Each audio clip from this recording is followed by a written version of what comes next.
sa Papa Dudut Stories, ikaw ay hindi nag-iisa.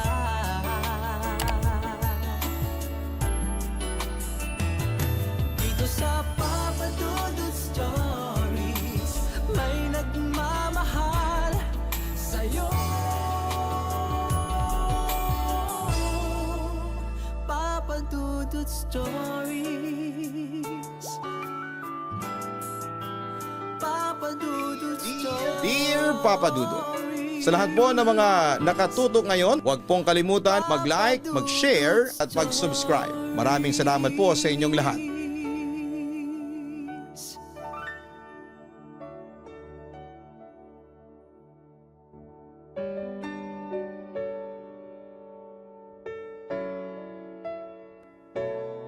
Dear Papa Dudut, ako po si Kathleen, matagal na rin po akong tagapakinig ng mga kwento mo. Natutunan kong mas gusto kong marinig ang mga kwento mo kesa sa ibang palabas sa TV. Una ko na-discover ang YouTube channel mo noong naghahanap ako ng kwento tungkol sa kababalaghan, tapos meron ka na ring Spotify. Yung tipong nakakatakot pero may aral ang mga kwento.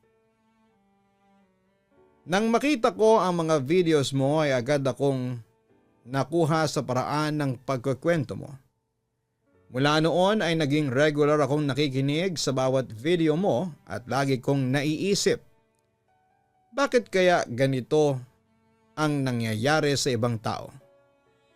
Ngayon ay gusto kong ikwento sa iyo ang bahagi ng buhay ko na hindi ko makakalimutan. Kahit gaano ko pa subukang burahin sa alaala ko. Hindi ito basta kababalaghan lang. Ito ay bahagi ng totoong buhay ko.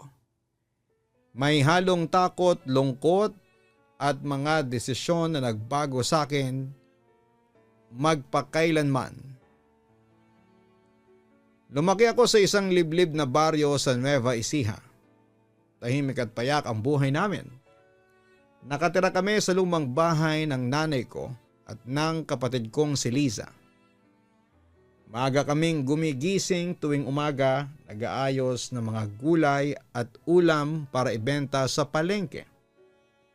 Habang lumalaki ako ay natutunan kong maging masipag at matatag.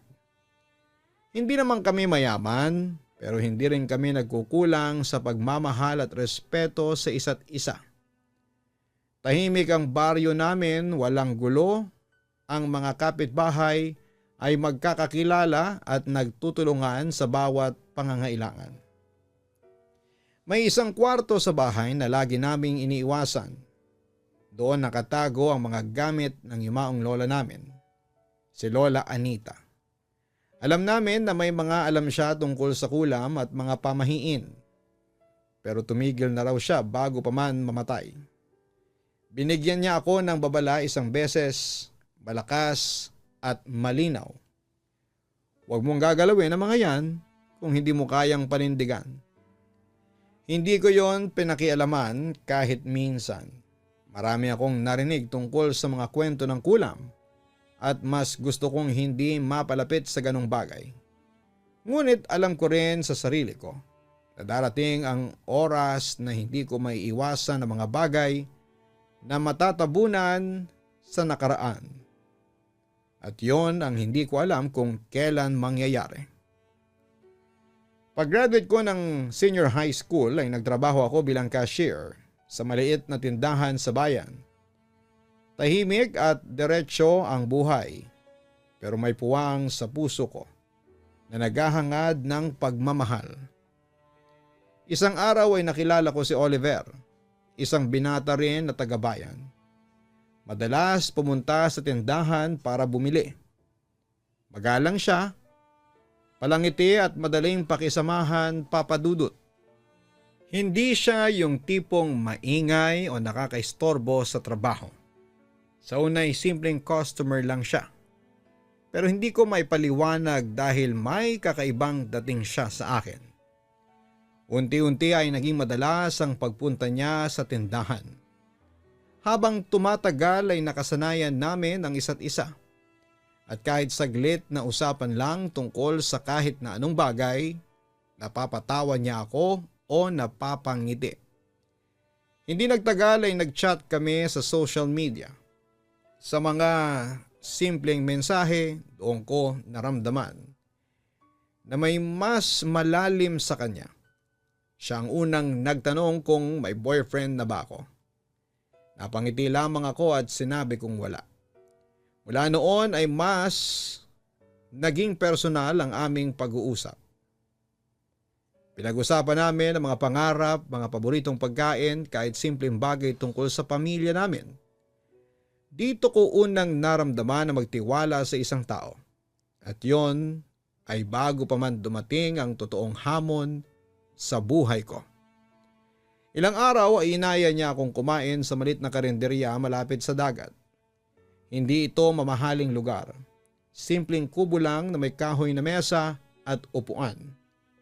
Pero may kakaibang ganda sa paligid. Ang dagat ay tahimik at may tunog ng mga alon na dumadampi sa pandinig ko. Dito unang nagpakita si Oliver ng intensyon. Hindi maalaga ang mga salita niya. Simple lang. Pero totoo ang dating. Umupo kami sa tabi ng dagat. Nag-order ng pagkain at habang kumakain ay nagkwentuhan tungkol sa buhay niya. Sa pangarap, sa simpleng kasiyahan ng araw-araw. Nakita ko kung gaano siya kapraktikal, pero may halong lambing sa paraan ng pagsasalita niya. Habang nakikinig sa mga kwento niya ay naramdaman ko, Papa Dudut, na may puwang sa puso ko para sa kanya. Hindi ko ito pinapakita sa iba. Pero sa oras na yon ay ramdam ko ang init ng kanyang presensya. Parang naiintindihan niya ang lungkot na hindi ko kayang sabihin sa kahit na sino. Sa mga araw na sumunod ay nagpatuloy ang aming pagkakaibigan. Unti-unti itong naging malalim at doon ko naramdaman na may magbabago sa buhay ko. Hindi lamang sa puso ko kundi sa kapaligiran, Papa Dudut. Halos araw-araw kaming magka-text ni Oliver. Simple lang ang mga mensahe niya. Pero ramdam mo ang senseridad sa bawat salita. Kumusta ka na? Nakapag-almusal ka ba? O pagod ka na ba sa trabaho? Ganun lang. Ngunit nakakagaan sa puso. Kahit gaano ako kabisi sa trabaho sa bayan, tuwing nababasa ko ang mga mensahe niya, nakangiti ako at ramdam ko na nagmamalasakit siya sa akin. Napansin din ng nanay ko at ni Lisa ang pagbabago sa akin. Halos hindi ko sinasadya pero napapansin nila na blooming na ako. Tuwing may pag-uusap kami ni Oliver ay nagiging mas maayos ang araw ko. Mas masaya ang bawat gawain ko sa tindahan o sa bahay. Simple lang pero ramdam mo yung init sa puso. Hindi nga nagtagal ay nagpaalam si Oliver na gusto niyang makilala ang pamilya ko. Kinabahan ako sa umpisa hanggang sa pumayag na rin po ako. At natuwa ako nang maayos ang pakikitungo ni Oliver sa pamilya ko. Magalang siya at nagpakita ng respeto sa nanay at kay Liza. Mas lalo kong naramdaman na seryoso siya sa akin. Hindi lang biro-biro ang intensyon niya. Tuwing may overtime ako sa tindahan, madalas ay dinadalahan ako ni Oliver ng pagkain. Minsan kahit simpleng baon lang, tuyo, itlog, kanin, ay ramdam ko ang senseridad sa bawat kilos niya. Sabi niya sa akin, gusto ko lang may lakas ka palagi. Hindi mamahalin ang mga bagay na dala niya. Pero ramdam ko na hindi yon ang mahalaga. Ang mahalaga ay ang pagmamalasakit niya sa akin sa lahat ng oras. Ngunit sa relasyon, may kaunting tampuhan at hindi pagkakaintindihan. Lalo na nang magsimulang maging busy si Oliver sa trabaho. Madalas na hindi na siya nakaka-reply sa text sa akin. Hindi ko siya tinatanong ng masyado. Bakit pa? Mahal ko siya at ramdam ko na may dahilan siya sa bawat kilos. Kahit na hindi niya pinapaliwanag sa akin, saka malaki ang tiwala ko sa kanya. Isang gabi ay hindi nagparamdam si Oliver. Magdamag akong umiyak sa kwarto ko at walang kausap kundi ang sariling damdamin. Iniisip ko kung may nangyari ba sa kanya. Kung may problema o kung tinatamad lang siyang makipag-usap sa akin. Ngunit kinabukasan ay dumating si Oliver sa bahay, may dalang bulaklak. Sa isang iglap ay nagkaayos agad kami. Napagtanto ko na kahit may tampuhan o hindi pagkakaintindihan, ang pagmamahal at pag-intindi sa isa't isa ang pinakamahalaga. Mabilis na lumipas ang 5 taon. 5 taon ng simpleng kwentuhan, text, paminsang tampuhan at masayang mga lakad. Sa anibersaryo namin ay nagdesisyon akong sorpresahin si Oliver sa bahay niya. Sumakay ako ng tricycle patungo sa bahay niya. Pagdating ko, bukas ang gate, tahimik ang paligid. Wala ni isang tao sa sala at siguradong gising pa siya sa kwarto. Nakaupo ako sa sofa at naghihintay habang binubusisi ang paligid. Lahat naman ay normal, pero may kakaiba pa rin sa katahimikan ng bahay. Napatingin ako sa kwarto ni Oliver na nasa 2 palapag. Parang may humahatak sa akin. Parang may nagtutulak na pumasok. Kahit na hindi ko maintindihan ay ramdam ko na kailangan kong lumapit. Habang papalapit ay may narinig akong halinghing, mababa at mabilis. Hindi ko makita pero alam kong babae ang tinig. Dahan-dahan kong binuksan ang pinto ng kwarto ni Oliver. Sumilip ako sa loob at sa sandaling yon ay nawasak ang mundo ko. Pagkabukas ko ng pintuan ng kwarto ay nakita ko si Oliver nakapatong sa ibang babae, papadudod. Ang puso ko ay parabang sumabog sa sobrang sakit. Hindi ko alam kung paano tatanggapin ang mga nakita ko. Gusto kong tumakbo at gusto kong sumigaw. Gusto kong mawala sa lugar na yon kaagad. Ang mga mata ko ay puno ng luha at ang dibdib ko ay puno ng sama ng loob. Hindi ko na kayang magpaliwanag sa sarili ko kung paano niya nagawa yon. Napalingon siya at tinawag niya ako. Pero hindi ko na kayang makinig pa. Tumakbo ako pababa ng hagdanan. Pilit na umiiwas sa kanya. Pilit na umiiwas sa tanong ng puso ko. Pero hinabol niya ako. Hinablot ang braso ko. Doon, papadudot, ay nakita ko ang mukha niya. Nag-aalab ang damdamin niya at humihingi ng tawad. Sinabi niyang hindi niya kilala ang babae at wala siyang maalala sa mga nangyari. Ngunit kahit na anong sabihin niya, ang galit at sakit ko ay mas malakas kesa sa anumang salita. Umuwi ako, papadudot, umiiyak sa buong biyahe. Halos hindi ako makahinga sa sakit na dala ng puso ko.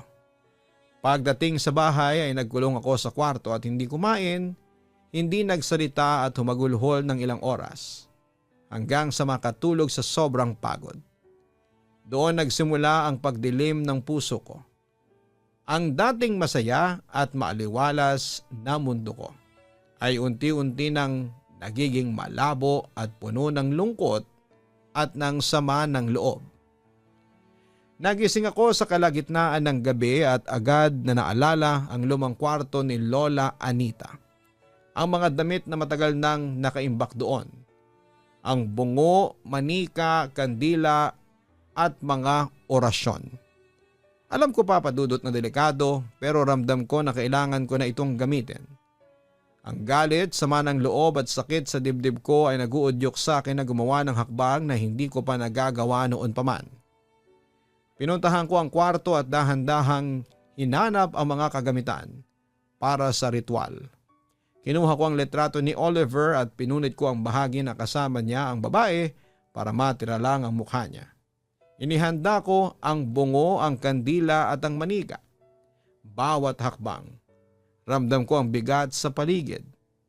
Parang bawat sulok ng kwarto ay nakikinig sa galit at sakit ko. Sinindihan ko ang itim na kandila. Binasa ko ang orasyon sa wikang Latin ng malakas. Paulit-ulit at unti-unting tinutusok ang manika sa bawat bahagi ng katawan ng manika. Ramdam ko ang lakas na pumapasok sa paligid, nagpapalakas sa galit at sama ng loob ko. Bawat turok, Papa Dudut, para bang may pumapawi ng kirot sa puso ko. Pero ramdam ko rin ang bigat ng kasamaan na unti-unting bumabalot sa paligid. Ilang araw matapos ang ritual, nakatanggap ako ng balita mula sa kaibigan kong nakatrabaho ni Oliver na sa ospital daw siya. Hindi may paliwanag ang sakit ng katawan at balat nito. Hindi ko alam kung dapat ba akong makonsensya o matakot. Ang isip ko ay umiikot sa katanungan kung paanong nangyari yon at kung may kinalaman ba ito sa ritual na ginawa ko. Matapos nga ang ilang linggo ay nag-decide akong subukang muli ang ritual. Sinindihan ko ang kandila at pinatakang muli ang letrato ni Oliver. Ramdam ko ang bigat sa paligid, Papa Dudut, at unti-unting naramdaman kong gumagalaw ang mga gamit sa paligid. Halos lahat ng bagay sa paligid ay parang nakikijoin sa lakas na pinapasa ko sa ritual. Ang buong bahay, ramdam ko, ay puno ng galit at hindi may paliwanag na kapangyarihan. Hanggang sa tinigil ko na ang ginagawa ko dahil nakaramdam ako ng panghihina. Nag-decide akong dalawin si Oliver upang makita kung kumusta siya. Nang dumating ako sa ospital ay may sinabi ang serbidora sa akin na parang suntok sa dibdib. Si Sir Oliver po, patay na po siya. Nanlamig ang katawan ko, Papa Dudut. Halos manlamig ang puso ko sa pagkakabatid noon. Hindi ko matanggap ang katotohanan at talo ng takot at konsensya ang galit na nararamdaman ko. Umuwi ako mabilis at tahimik at agad na pinuntahan ang kwarto ng ritual. Ramdam ko ang galit at kasamaan na kumukontrol sa paligid at alam kong sobra na ang ginawa ko. Sinira ko ang manika at pinunit ang letrato. Ramdam ko ang sobrang galit at kasamaan na naiipon sa paligid. Napagtanto ko, Papa Dudut, na sobra na ang lahat. Hindi na tama ang ginawa ko. Ang galit, sakit at pighati ay nagdulot lamang ng masamang bagay. Hindi ko na kayang kontrolin ang lahat. Ang mga damdamin ko ay naging puwersa na kayang sirain hindi lang sa akin kundi ang paligid. Nanahimik ako sa kwarto. Nilapag ko ang kandila at hinawakan ng krus ni Lola Anita. Nagdasal ako ng mahaba. Humingi ako ng tawad sa lahat ng nasaktan at nasira. Hindi ko alam kung ano ang mangyayari sa susunod, pero ramdam ko, Papa Dudut, na unti-unting bumabalik ang katahimikan sa paligid. Ang hangin sa kwarto kahit mainit ang singaw ng sikat ng araw, ramdam ko ang pagbabago. Unti-unti ang bigat sa puso ko ay napapalitan ng katahimikan at pag-iisip ng tama. Pagkatapos ng lahat ay napuno ang puso ko ng konsensya, Papa Dudut. Napakasakit ng pagkamatay ni Oliver at ramdam ko sa bawat galaw ng katawang ko na kasunod ng ritual. May mabigat na bumabalot sa paligid.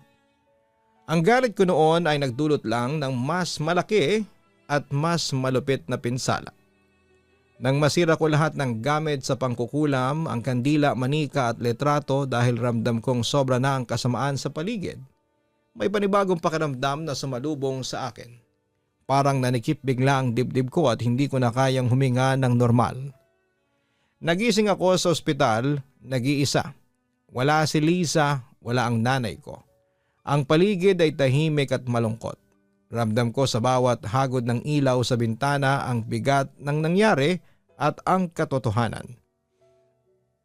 Wala nang babalik sa dati. Ang bawat ngiti, bawat tawa, bawat simpleng sandali namin ni Oliver, lahat ng iyon ay nawala na. Pinikit ko ang mga mata ko, Papa Dudut, at hinayaan ang mga luha na dumaloy. Humagulhul ako sa sobrang galit at sakit. Sa loob ko, nagdasal ako ng mahaba, humingi ng tulong at patawad sa Diyos. Humingi rin ng kapatawaran para sa ginawa ko. Habang nakaupo sa kama ay napagtanto ko na mali ang ginawa ko. Ang galit at selos ko ay nagdulot lang ng mas malaking pinsala. Hindi na maibabalik ang nakaraan. Ang mundo ko na dati ay simple at tahimik, ngayon puno ng pagkawasak, Ang alaala ni Oliver, ang pagmamahal niya at ang pangyayaring nagbago sa lahat ay bumalik sa isipan ko ng sunod-sunod. Para bang binabalik-balikan ko ang bawat hakbang at tanong sa sarili ko kung saan ako nagkamali.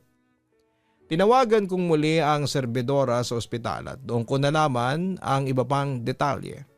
Bago mamatay si Oliver ay may mga sugat daw sa katawan niya.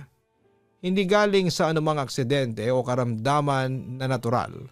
May kakaiba daw na nangyari sa kanya na hindi maipaliwanag ng doktor na sumuri sa kanya. Nang marinig ko yon, Papa Dudut, ng lamig ang katawan ko. Hindi lang simpleng sakit talaga ang nangyari. Alam ko na ako ang may kasalanan ng lahat. Pakiramdam ko noon ay nakapatay ako ng isang tao.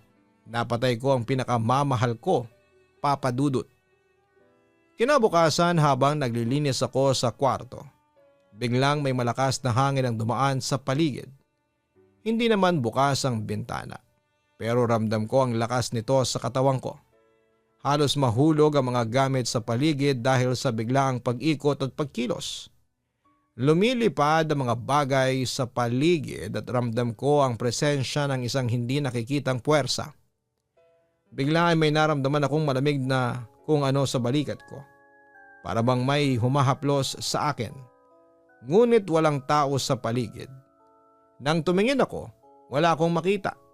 Huminto ako sa paghinga at pinilit ang sarili na manatiling kalmado. Nang hindi ko na kayang magtagal ay biglang nagsara at bumukas ang pinto ng mag-isa at walang pinagmumulan. Narinig ko ang pangalan ko na binanggit sa isang malayong tinig. Kathleen? Walang pinagmulang anyo, ngunit ramdam ko ang tinig na yon sa katawan ko.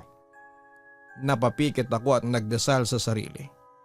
Hinanap ko ang kandila at gumawa ng protective circle sa kwarto gamit ang init ng apoy bilang simbolo ng pananalig at proteksyon.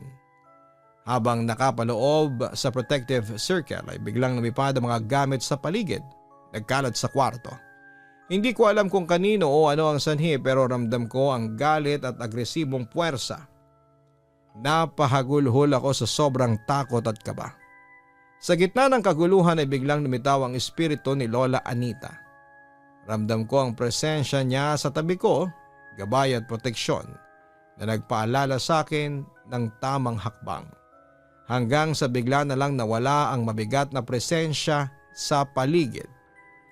Alam ko na nagising ko ang itim na kapangyarihan ko, Papa Dudut. Alam ko na hindi lang simpleng galit ang lumabas, kundi isang puwersa na kumikilo sa paligid ko at sa paligid ng mga mahal ko. May mga oras na habang natutulog ako ay nakikita ko siya. Nakatayo sa gilid ng kama ko. Nakatitig sa akin, binabantayan niya ako sa bawat panaginip, parang sinisingil ako sa ginawa ko kay Oliver. Sa umpisa hindi ko alam kung paano haharapin ang mga panaginip na yon. Bawat pagising ko ay nanginginig pa rin ang katawan ko. Nanginginig ang boses ko sa takot.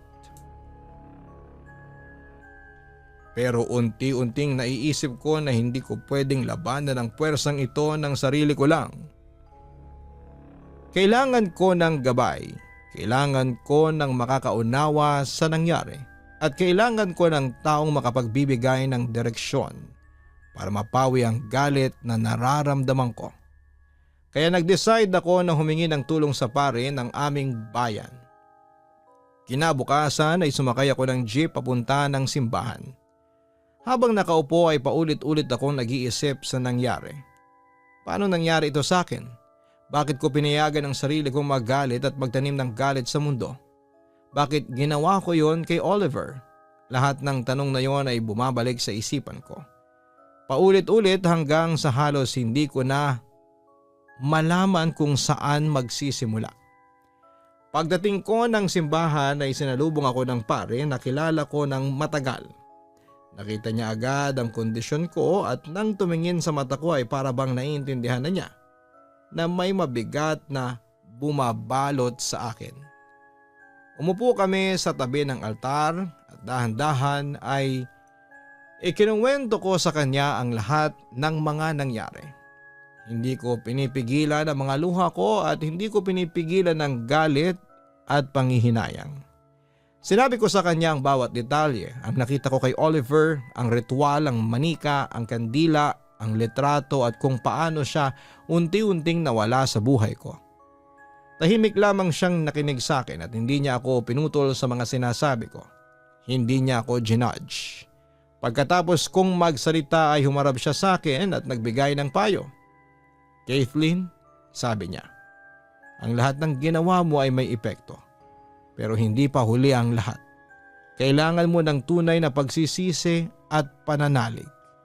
Hindi ito tungkol sa galit, kundi sa pag-ako ng pagkakamali at paggawa ng tama mula ngayon. Bumalik ako sa bahay pero kahit na pabalik sa comfort zone ko, ay hindi natapos ang mga panaginip. Paulit-ulit ko pa rin nararanasan ang demonyo. Nakatayo siya sa gilid ng kama ko. Minamaliit ang boses ko at hinahamon ng tapang ko. At pinapaalala sa akin ang sakit na naidulot ko kay Oliver. Ngunit ngayon, may dala akong ibang lakas. Ang gabay ng pare, ang pananalig sa Diyos at pagkilala sa sarili kong pagkakamali. Sa bawat gabi, Papa Dudut, natuto akong huminga bago siya lumapit. Natuto akong magsalita sa panaginip, humingi ng tawad at tanggapin ang katotohanan. Hindi madali at minsan ay umiiyak ako sa panaginip habang siya ay nakatitig lang sa akin. Minsan ay nasisigaw ako at sinasabi ang pangalan ni Oliver, humihingi ng kapatawaran. Ngunit sa bawat pagkilos na yon ay unti-unti kong nararamdaman ang pagbabago. Pinagdasal ko din ang sarili ko sa lahat ng oras. Nagbasa ng mga dasal na itinuro sa akin ng pare at siniguradong may kandila at krus sa tabi ng kama ko. Hindi ko pinalalampas ang pagkakataong humarap sa demonyo ng may tapang. Unti-unti sa kabila ng galit at pananakot ay naramdaman ko ang kapayapaan sa puso ko. Hindi na kasing tindi ng simula ang bigat sa dibdib ko. Unti-unting natutunan ko ang tunay na lakas ay hindi galit o pagpaparusa, kundi ang pananalig sa kababaang loob at sa pagtanggap ng responsibilidad sa mga nagawa mo. At habang lumilipas sa mga araw ay natutunan kong humarap sa demonyo ng may tapang. Lumaban ako dala ang pananampalataya ko sa Diyos. Pinagtibay ko rin ang panalangin para sa kaluluwa ni Oliver dahil ramdam ko na kahit nawala na siya sa mundong ito ay deserve niya ang kapayapaan. Sa bawat gabi ay unti-unting napapawi ang presensya ng demonyo. Hindi dahil nawala siya kundi dahil natutunan kong hindi na ako pababayaan ng galit at selos. Natutunan ko, Papa Dudut, na ang galit ay maaaring magdulot ng kasamaan hindi lang sa ibang tao, kundi sa sarili mo. Ang ritual at galit na ginawa ko ay nagdulot ng puwersa na hindi ko alam noon. Ngunit dahil sa panalangin, gabay at pagsisisi, may pagkakataon na maibalik ang balanse. Natutunan kong may mga bagay na hindi mo kayang kontrolin at ang tanging paraan upang mabawasan ang pinsala ay ang humarap sa tama, tanggapin ang mali at lumaban sa sarili mong kasalanan gamit ang pananalig. Sa lahat ng mga nangyari, sa lahat ng sakit at sa lahat ng galit, natutunan ko ang pinakamahalagang aral. Ang bawat galit na itinatanim mo sa puso mo ay may kapalit at may mga pagkakataong kailangan mong humarap sa sarili mo at sa iyong mga aksyon. Natutunan ko rin na ang panalangin gabay ng mga taong may karanasan at ang kabutihan sa puso ang tanging paraan para maibalik ang balanse sa mundong ibabaw. Hindi ko makakalimutan ang lahat ng mga nangyari, ngunit ngayon may kapayapaan na sa puso ko at alam ko na kaya kong magpatuloy ng may tapang. Kahit paulit-ulit ang panaginip, kahit paulit-ulit ang konsensya, natutunan ko na humarap ng maayos sa sariling pagkakamali at hindi pabayaan ang sarili ko sa galit at puot. Hanggang dito na lamang po lubos na gumagalang, Kathleen. Naintindihan ko ang bigat ng pinagdaanan mo, Kathleen. Hindi biro ang mga narinig at nakita mo. At higit sa lahat ay hindi biro ang mga ginawa mo noon sa galit at selos. Ang puso mo kahit puno ng pagmamahal ay nadala din ng emosyon na hindi mo pa ganap na naiintindihan. Pero tandaan mo, ang tao ay nagkakamali. Hindi kasalanan ang makaramdam. Ang mahalaga ay ang ginawa mo pagkatapos mong maunawaan ang tama at mali.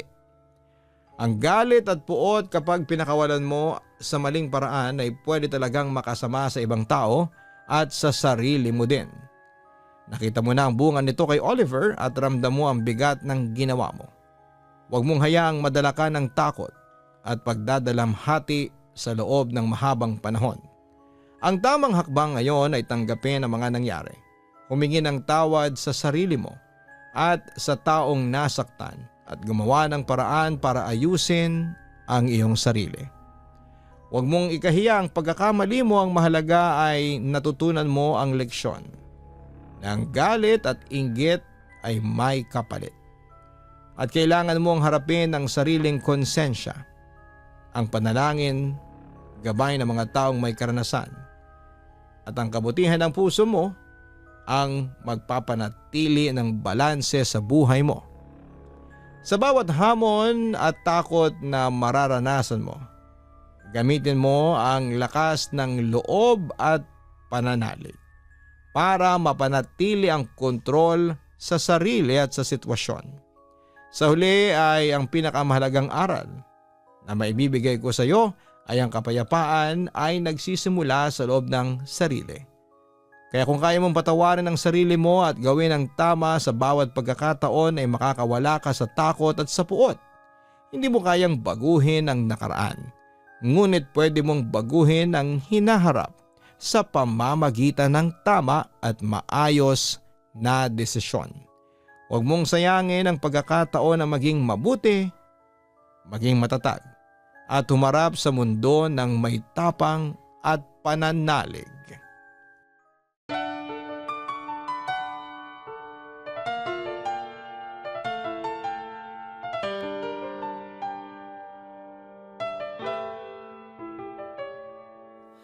Ang buhay ay mahiwaga, laging may lungkot at saya. Sa Papa Dudut Stories, laging may karamay ka.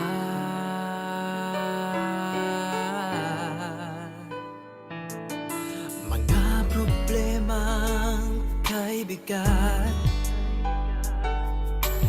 dito ay pakikinggan ka.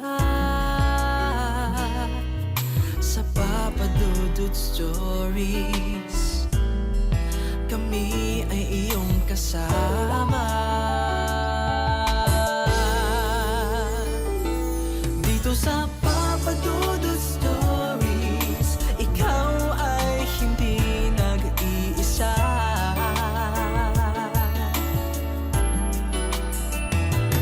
Dito sa Papa Dudut Stories, may nagmamahal sa'yo. Papa Dudut Stories, Papa Dudut Stories, Papa Dudut Stories.